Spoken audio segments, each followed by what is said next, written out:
Good morning students, BGM classes में आपका हार्दिक स्वागत है। हम मौर्य वंश के बारे में पढ़ चुके हैं, तो जाहिर सी बात है कि क्वेश्चन आंसर भी करने ज़रूरी है ताकि आपको पता चल जाए कि मौर्य वंश से संबंधित किस तरीके से क्वेश्चन आते हैं। ये क्वेश्चन ना केवल एकेडमिक ईयर पे बल्कि कंपटीशन लेवल पे भी बहुत महत्वपूर्ण है, जिनको आपको ध्यान रखना कंपलसरी है। तो चलिए पहले क्वेश्चन से अपन शुरू करते हैं। मौर्य वंश के अंतर्गत चंद्रगुप्त मौर्य का शासन कब से कब तक रहा? इसका आंसर है 322 ईसा पूर्व से 298 ईसा पूर्व तक। अगला क्वेश्चन है चंद्रगुप्त मौर्य के गुरु का नाम बताइए।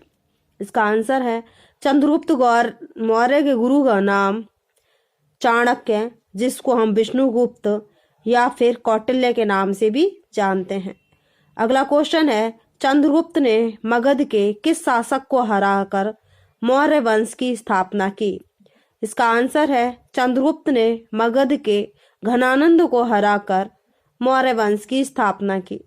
अगला क्वेश्चन है चंद्रगुप्त ने मैसेडोनिया के किस शासक से युद्ध किया? आंसर है सेल्यूकस निकेटर को हराकर चंद्रगुप्त मौर्य ने मैसेडोनिया पर न केवल अधिकार किया था बल्कि उसकी पुत्री हेलेना से भी विवाह किया। अगला क्वेश्चन है चंद्रगुप्त मौर्य की दक्षिण विजय की जानकारी हमें किन ग्रंथों से मिलती है? इसका आंसर है चंद्रगुप्त मौर्य की दक्षिण विजय की जानकारी हमें एहनामूर और मुर्नानूरू से मिलती है। अगला क्वेश्चन है चंद्रगुप्त ने अपने जीवन के अंतिम दिनों में किस धर्म को अपनाया? इसका आंसर है चंद्रगुप्त ने अपने जीवन के अंतिम दिनों में जैन धर्म को अपनाया। अगला क्वेश्चन है चंद्रगुप्त ने किस जैन मुनि से जैन धर्म की दीक्षा ग्रहण की? इसका आंसर है चंद्रगुप्त ने जैन मुनि भद्रबाहु से जैन धर्म की दीक्षा ग्रहण की।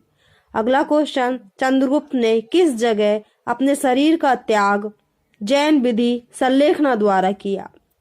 आंसर है चंद्रगुप्त ने श्रवणबेला के अंतर्गत चंद्रगिरी की पहाड़ी पर अपने शरीर का त्याग जैन विधि संलेखना द्वारा किया।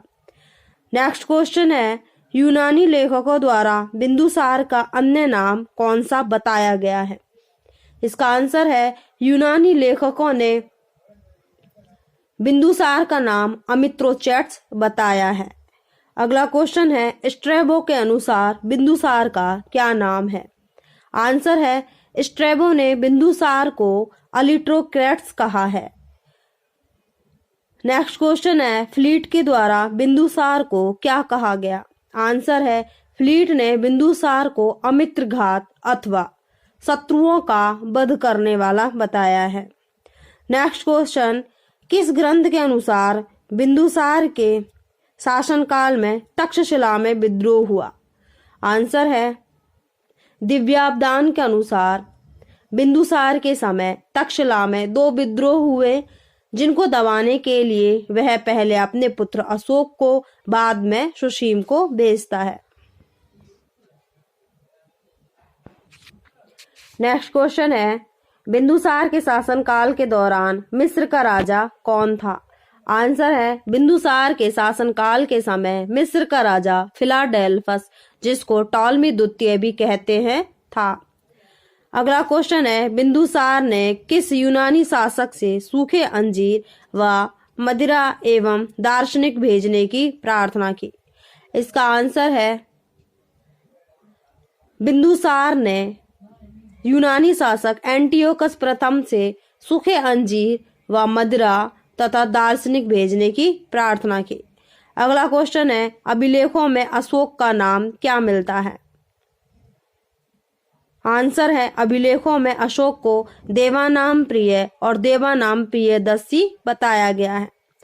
अगला क्वेश्चन है सर्वप्रथम अशोक के नाम का उल्लेख किस अभिलेख में मिलता है? आंसर है अशोक के नाम का उल्लेख सर्वप्रथम मास्की अभिलेख में तथा गुर्जरा अभिलेख में अशोक ही मिलता है। अगला क्वेश्चन है अशोक ने किस नदी के किनारे श्रीनगर बसाया व इसकी जानकारी हमें कहाँ से प्राप्त होती है? इसका आंसर है अशोक ने बितस्ता नदी, जिसको वर्तमान में झेलम नदी कहते हैं, उसके किनारे श्रीनगर बसाया व इसकी जानकारी हमें कल्हण के राजतरंगिणी से प्राप्त होती है। अगला क्वेश्चन है अशोक के शासनकाल में किस नए पद का सृजन किया गया? आंसर है अशोक के शासनकाल में धम्म नाम के नए पद का सृजन किया गया, धम्म महामात्र। अगला क्वेश्चन है अशोक के शासनकाल के समय कलिंग का शासक कौन था एवं इसकी जानकारी हमें किस अभिलेख से मिलती है? आंसर है अशोक के शासनकाल के समय कलिंग नरेश नंदराज था तथा इसकी जानकारी हमें खारवेल के हाथी गुम्फा अभिलेख से मिलती है। अगला क्वेश्चन है कलिंग किस चीज के लिए फेमस था? आंसर है कलिंग हाथियों के लिए प्रसिद्ध था तथा सामरिक दृष्टि से भी काफी महत्वपूर्ण था तथा व्यावसायिक क्षेत्र में भी यह अपना महत्वपूर्ण स्थान रखता था। अगला क्वेश्चन है मौर्य वंश का अंतिम शासक कौन था? आंसर है मौर्य वंश का अंतिम शासक भद्रदत्त था, जिसकी हत्या पुष्यमित्र शुंग के द्वारा की गई तथा एक नए वंश का उदय हुआ, शुंग वंश का। अगला क्वेश्चन है धम्म का बुनियादी सिद्धांत क्या था? आंसर है धम्म का बुनियादी सिद्धांत अहिंसा था। अगला क्वेश्चन है निज्जति शब्द का क्या अभिप्राय है? इसका आंसर है निज्जति शब्द का अभिप्राय आत्मनिरीक्षण से है। अगला क्वेश्चन अशोक किस धर्म का अनुयायी था? आंसर है अशोक बौद्ध धर्म का अनुयायी था। अगला क्वेश्चन है अशोक ने किसकी अध्यक्षता में तृतीय बौद्ध संगति बुलवाई? इसका आंसर है अशोक ने पाटलिपुत्र में मोगलीपुत्र तीस की अध्यक्षता में तृतीय संगति का आयोजन किया